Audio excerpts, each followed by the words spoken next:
Sí, tenemos al exministro del Interior, Wilfredo Pedraza, que también lo conocemos como abogado del expresidente Ollanta y de su esposa Nadine Heredia, pero esta vez viene a hablarnos de la seguridad. Ayer la presidenta Boluarte ha hablado de 5.000 nuevos policías que se integran a la vigilancia y a la investigación también para el país. Tenemos más o menos 130.000 policías y estos 5.000 serían los recientemente egresados. ¿Cuadra la aritmética tal como usted la conoce en el sector? Buenos días, Fernando. Feliz año para todos. Feliz año. Yo diría que es un inicio de año interesante.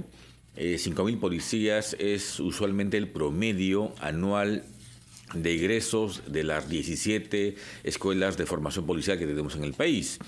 En promedio, en rigor, egresan entre 3.500 a 5.000 personas.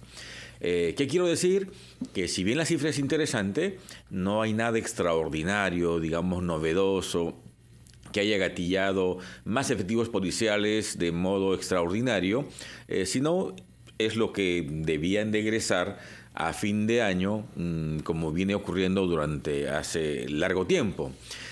Sin embargo, me parece importante que esos nuevos efectivos, esos 5.000, 1.500 para Lima, sean asignados para el patrullaje, porque la manera de combatir la inseguridad que todos vivimos es sin duda haciendo más patrullaje en motocicleta, a pie, en vehículos. Así que en ese extremo me parece muy bien.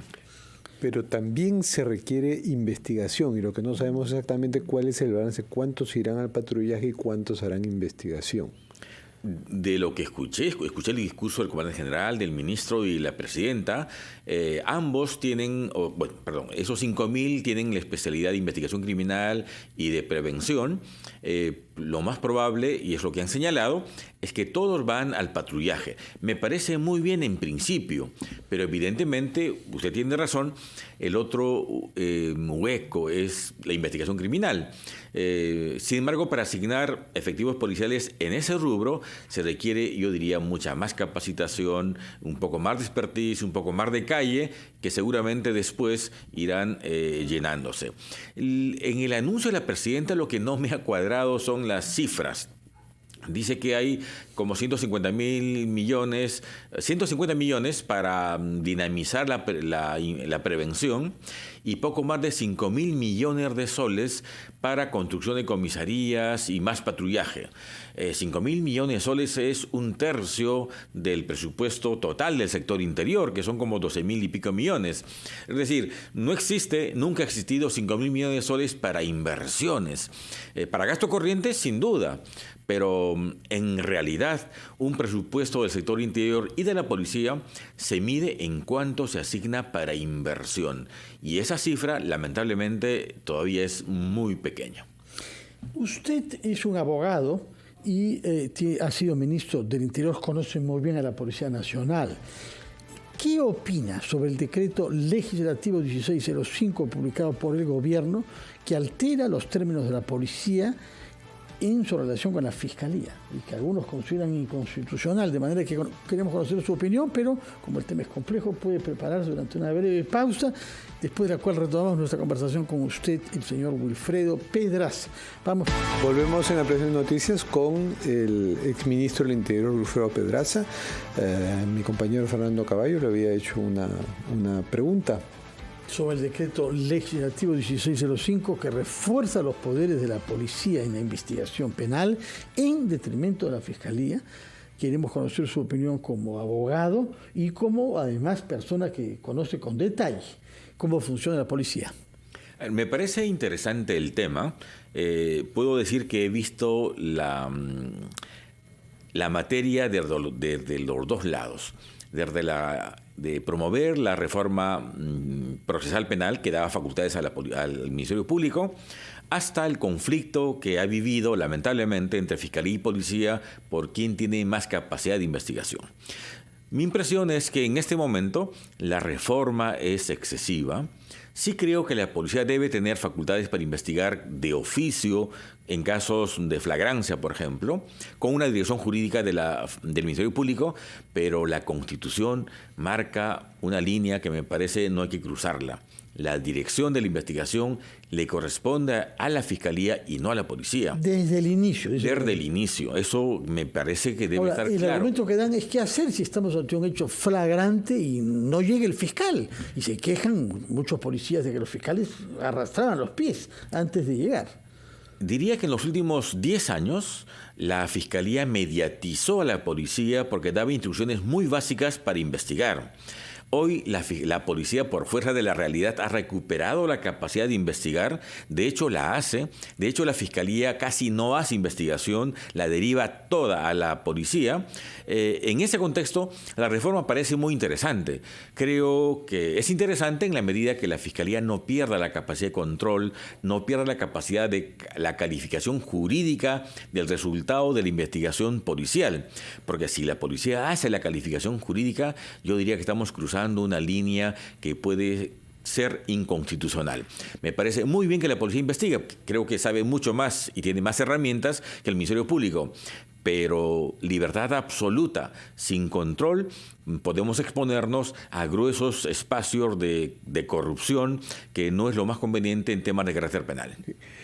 Me comentaba la exministra de Justicia, Marisol Perestello, que ella veía la posibilidad de que vuelva la época del atestado policial, que era clave, ¿no? Y ese momento en que el policía que recibe una denuncia, que ve un caso, pues no solo hace su relato y su informe de investigación, sino que empieza con la tipificación del delito, ¿no? Es correcto. En el atestado, que era el modelo anterior, el policía decidía qué hacía, qué pruebas actuaba, qué diligencia realizaba y finalmente calificaba si era o no delito y de qué tipo de delito. Pues con la reforma eso se limitó.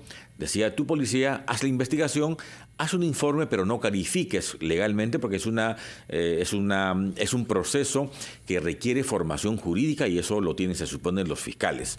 Bueno, yo diría que hoy casi ha vuelto el tema del atestado policial.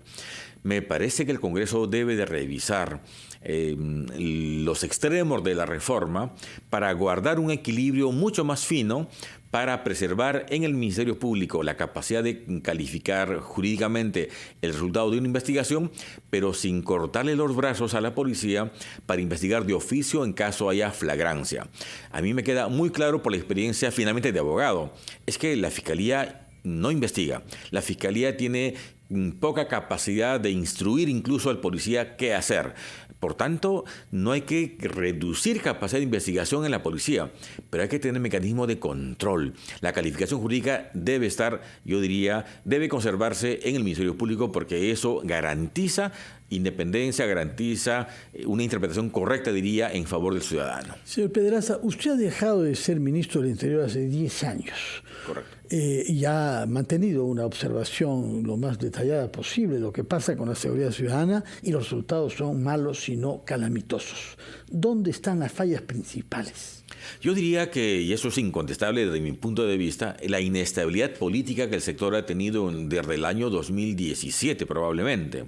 Hemos tenido más de 18 ministros, en los últimos 14 meses 12.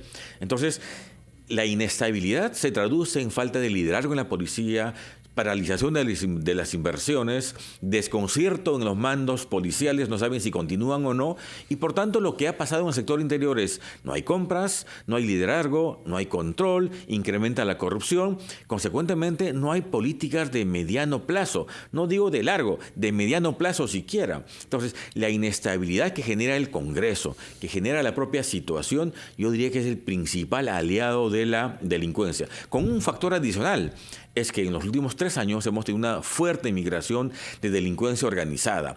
Delincuencia que ha potenciado extorsión, sicariato, trata de personas, que no es cualquier delincuencia, digamos. No han venido personas, han venido organizaciones. Entonces, si de un lado tenemos un sector inestable, sin liderazgo, y de otro lado tenemos una migración fuerte de crimen organizado, la verdad la situación del país es preocupante. Entonces, yo lo que espero de un gobierno que todavía tiene 2 años y medio son planes de mediano plazo. Me parece muy bien anunciar los 5.000 nuevos policías en las calles. Me parece perfecto. Podrían ser 7.000, 8.000, pero lo que más uno espera es ¿Qué se va a hacer en los próximos 2 años? ¿Cuánta inversión se va a tener para tener logística, más vehículos, más tecnología? ¿Qué se va a hacer para combatir el crimen organizado que hoy está lotizando Lima y todo el norte del país? Está afectando a empresarios pequeños, digamos, al comercio cotidiano. Yo en ese punto no veo respuesta del Ejecutivo. ¿Cuál podría ser? La planificación, la organización, digamos, un golpe de gerencia, diría, la redirección de aquello que ya se tiene, porque la policía tiene logística, obviamente, hay 130.000 hombres. O sea, no se diga que no tenemos efectivos policiales. Digamos, ¿cómo potenciamos aquello que nos preocupa mucho hoy día? Sicariato, extorsión, trata de personas, digamos. Para decir 3 temas, empezamos por goteo. Digamos, ¿cómo potenciamos, cómo direccionamos la logística policial para enfrentar esos 3 fenómenos? No hay logística, de acuerdo, pero lo que se tiene que direccionar para el combate de aquello que es hoy urgente. Si seguimos mirando la delincuencia hoy como siempre, con acciones, con operativos típicos, la guerra la vamos a perder. No tiene que pasar lo que pasa hoy en Ecuador, que la delincuencia, la misma que nos afecta hoy, la ha tomado la periferia de las principales ciudades. Y Ecuador es un país seguro hace 10 años. Y vamos, diría, en ese camino, por una sola razón. Estamos enfrentando la delincuencia con las reglas básicas, como si fuera delincuencia ordinaria, y lo que tenemos, insisto, es migración de gente con gran expertise, con gran experiencia en los fenómenos que antes hemos señalado, y no veo una acción orientada para eso. ¿Y cómo ve la actuación del ministro Víctor Torres Falcón por su actuación pública, o tal vez lo conoce personalmente? Lo he conocido, es un antiguo policía. Yo no tengo por política, la verdad, criticar a los ministros porque me parece que es un trabajo intenso. Todavía lo veo con reserva, diría. Yo no veo la mano de cómo relanzar en acciones de mediano plazo, que creo que es lo que falta. A ver, en el último año, el sector interior básicamente ha alquilado vehículos. No hay un programa de adquisición realmente, y no hay un problema de recursos, hay un problema de gestión. Digamos. Entonces, la delincuencia, aquellos países que han mejorado su situación, la han combatido con una regla básica: planificación de acciones de mediano y largo plazo. Eso exactamente es lo que no veo.